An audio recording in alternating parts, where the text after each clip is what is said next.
Assalamualaikum warahmatullahi wabarakatuh. Halo warga Semandel. This is Isa Enada. Saat ini kalian sedang mendengarkan podcast Mandel. Siapkan tempat terbaik kalian untuk mendengarkan podcast ini. Enjoy!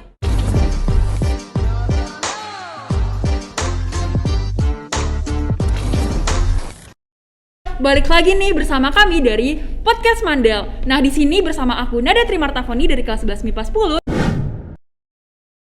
Di sebelah aku ada aku Izaulia dari kelas 10 IPS 3.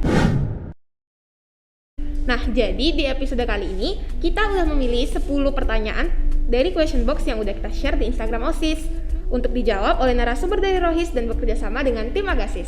Jadi biar nggak kelamaan langsung aja kali ya. Nah, di sini udah ada narasumber dari Rohis, mungkin bisa diperkenalkan diri terlebih dahulu. Assalamualaikum warahmatullahi wabarakatuh. Waalaikumsalam warahmatullahi wabarakatuh. Perkenalkan, nama aku Denny Prasetyo Gunawan dari kelas 10 MIPA 5. Suatu kehormatan ya bagi saya dapat menjadi narasumber podcast yang dilakukan oleh SMA Negeri 8 Pekanbaru ini.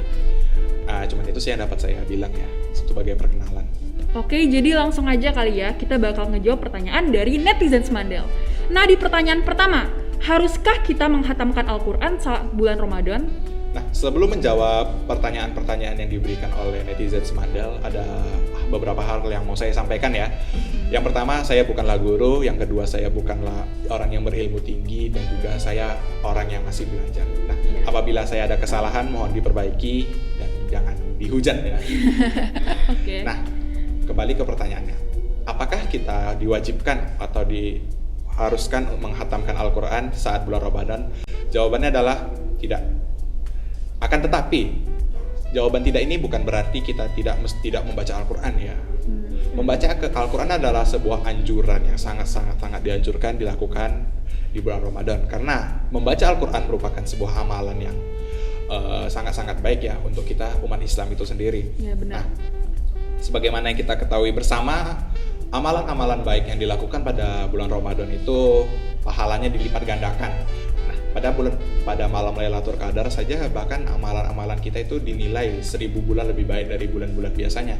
Jadi ya sungguh luar biasa lah bulan Ramadan ini ya. Jadi amalan seperti membaca Al-Quran itu sangat-sangat dianjurkan sekali. Tapi tidak diharuskan untuk mengkhatamkannya. Oke, kita lanjut ke pertanyaan kedua ya. Min, kenapa nih kalau bulan puasa kita nggak boleh berenang? Sebenarnya di dalam Al-Quran tidak ada sebutan dilarang berenang, dilarang menyelam ataupun lain sebagainya ya.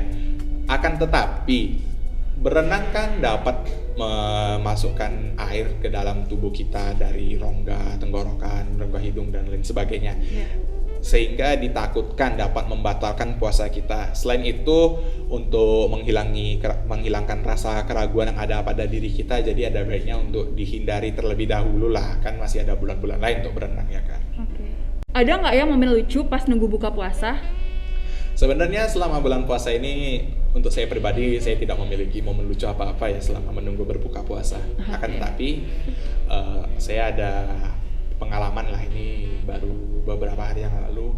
Jadi kami Rohis ini melakukan kegiatan mabit ya, malam bina iman dan takwa. Jadi kami itu dari sesudah asar, dari ba'da asar itu kami berkumpul dalam suatu tempat majelis gitu. Membahas sebuah cerita kisah-kisah sahabat Nabi dan duduk bersama saling sharing ilmu lah gitu ya. Terima kasih atas jawabannya. Kita lanjut ke pertanyaan keempat. Apa boleh kita berkumur-kumur ketika bulan puasa? Berkumur-kumur saat berpuasa tentunya boleh, tapi dengan catatan berkumur-kumur ini dilakukan pada saat berwudu karena kita tahu berwudu adalah berkumur-kumur adalah sunnah dalam berwudu. Jadi tentu saja boleh dilakukan pada saat berpuasa. Nah, yang kedua pada saat bersiwak atau menyikat gigi. Pada saat menyikat gigi itu tentu saja kita mesti berkumur-kumur dong ya untuk menghilangkan pasta gigi yang ada pada mulut. Jadi tentu saja diperbolehkan. Akan tetapi ada baiknya pada saat-saat biasa saja tidak melakukan kegiatan apa-apa untuk berkumur-kumur itu dijauhilah karena takutnya tertelan. Dan juga ditakutkan dapat membatalkan puasa kita. Nah, apabila secara tidak sengaja tertelan kan bisa muncul keraguan dalam diri kita ya, ini batal enggak. Nah, untuk menghindari rasa keraguan itu sendiri, jadi ada baiknya juga kita hindari lah berkumur-kumur untuk kegiatan yang tidak ada gunanya atau cuman kumur-kumur biasa gitu. Oke, di pertanyaan selanjutnya, kalau misalnya kita sikat gigi di sore hari pas lagi puasa itu hukumnya gimana? Nah, dari artikel yang saya baca ya beberapa waktu yang lalu itu menyikat gigi itu diperbolehkan dengan syarat dari pagi hingga siang sebelum zuhur. Nah, apabila pada siang hari sesudah zuhur itu maka hukumnya adalah makruh.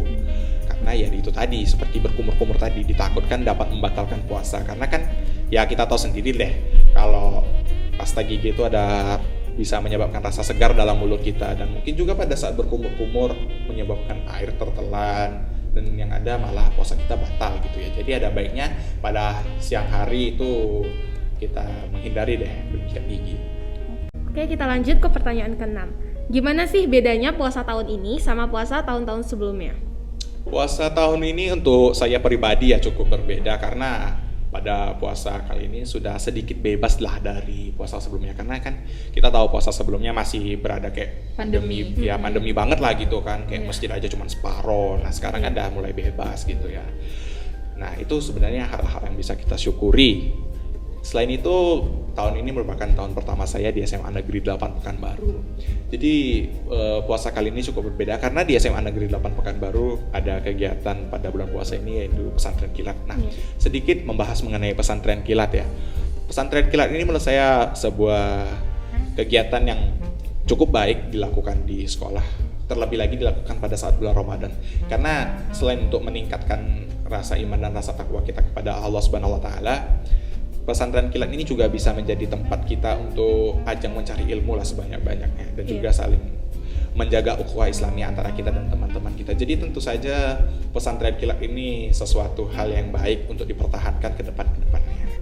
Kalau dari Denny sendiri sebelumnya udah pernah ikut pesantren kilat nggak? Kalau dari SMP sih belum ada ya, cuman waktu SD itu saya ada pesantren kilat. Nah, kenapa waktu SMP ini nggak ada? Karena kan kita sendiri lah pas itu kayak pandemi COVID, apalagi itu waktu itu masih masih booming banget gitu, parah gitu.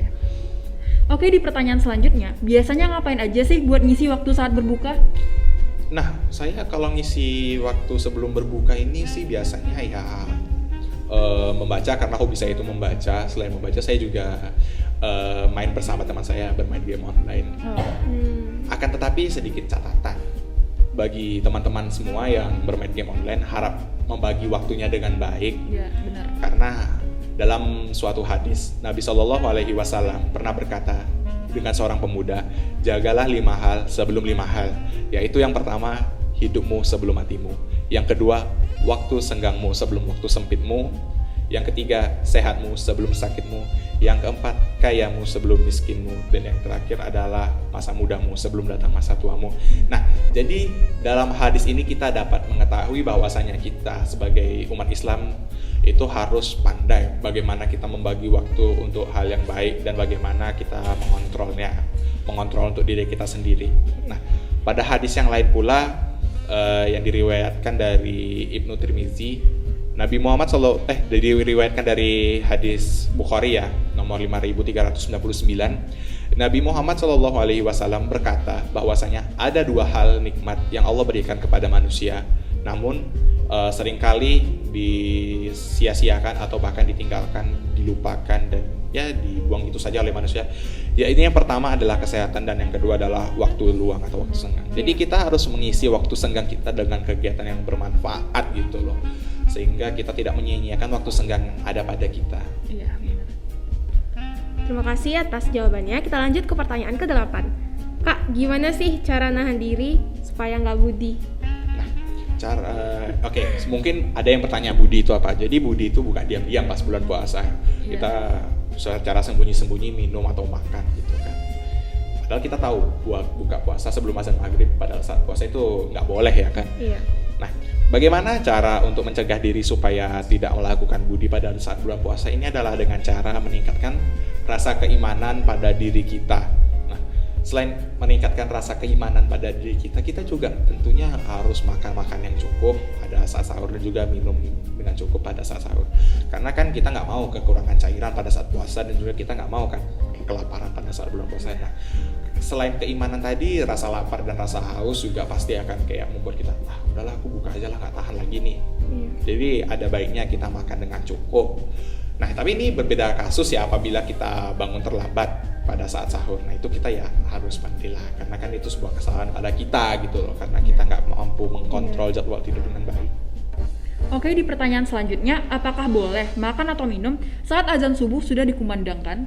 Nah, ini nih pertanyaan yang sedikit agak sulit untuk saya jawab karena dari beberapa ulama, dari beberapa ustadz dan beberapa artikel yang saya baca, ada yang memperbolehkan, ada yang tidak. Tapi menurut saya pribadi tidak diperbolehkan, karena pada Quran surah Al-Baqarah ayat 187 itu sudah jelas, makan dan minumlah kamu hingga terlihat perbedaan jelas antara benang hitam dan benang putih, yaitu tadi azan subuh. Nah, apabila kita sudah mendengar azan subuh terus kita makan, terus kita minum, ya secara nggak langsung ya puasa kita nggak sah. Iya. Bukan batal lagi, bahkan nggak sah, karena kan kita memang nggak berpuasa dari awal ya kan. Iya, benar. Jadi ya kalau udah azan itu ya udah deh, pasrah aja lah, udahlah lanjutin aja, nggak usah sahur, nggak apa-apa. Tapi tetap diniatkan untuk berpuasa. Iya.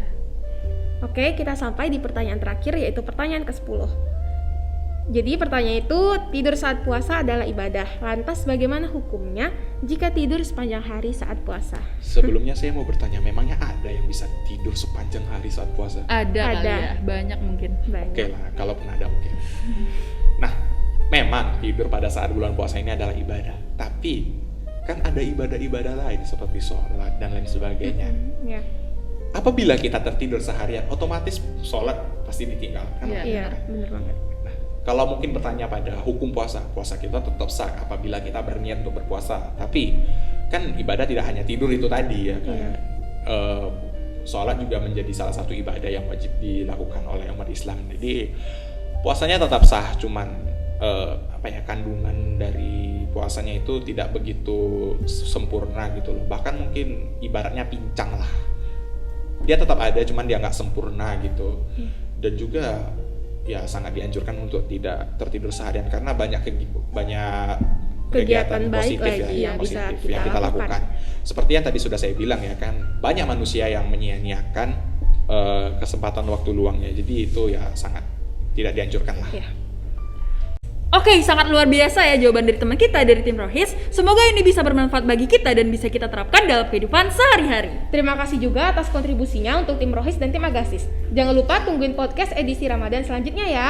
Podcast Bincang Bersama 8.